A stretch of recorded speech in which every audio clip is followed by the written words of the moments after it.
that I'm totally shocked. But I tell you, maybe I've said that lightly, but I'm not saying that lightly today. I'm totally shocked at how our guys, are able to do that. And I have to admit, I did very little coaching over the last couple of games. I really tried to step back and just, tell the guys, this is you, this is yours. And, they just they didn't play perfect basketball, but they played perfect effort, especially tonight. There was just a great effort game. And against a team like Petron, they're very scary. They're just going to get better. G has them playing together, and I think that's the thing that nobody was able to do earlier with any true success. But obviously, he's getting them to play together, just like he got LaSalle to play together.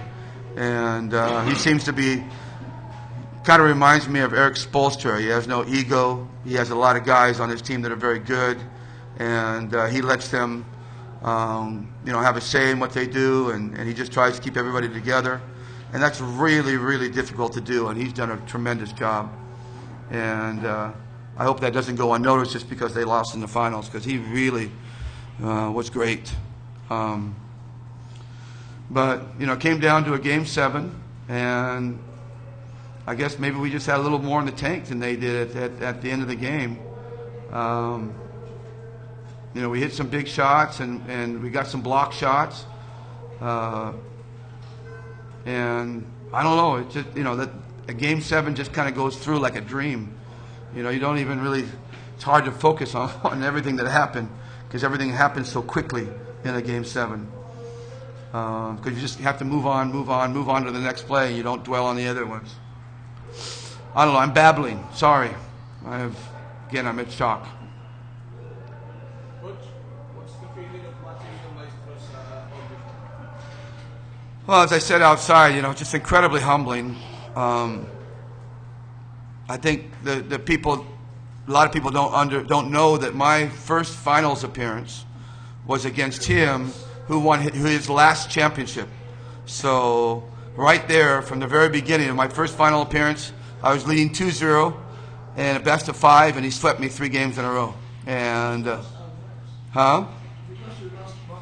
well, I'm not sure that was totally the reason, but I don't know. I just remember back then I was just so intimidated coaching against him.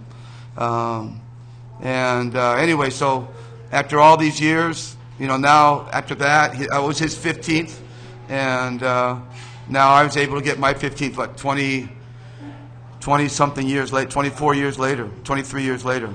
I mean, it's just an incredible story for me personally. It's an incredible journey. Because truly, when I was growing up, I have to admit, I was a Toyota fan.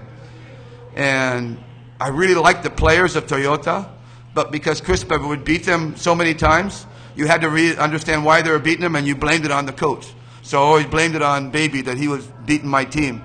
And that's when I really learned to appreciate him and love him. And then I've had him in my life. I've met him a number of times. We've kind of hung out together before, and he's such a humble man, and he's just so special, and he just kind of has this aura about him. And I wish he had been here tonight. It would have been sweet to have him here and be able to go over and give him a hug, but a lot of the young guys today did not see him coach, and that's going to be a legacy they're going to miss forever, because he was special. And he had such a big impact on my life when I was young, coaching wise. I hope that I can have that same impact on some of the young guys out there right now.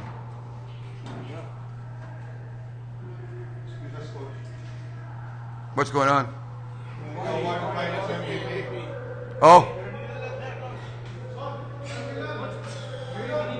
I'd rather hide in here.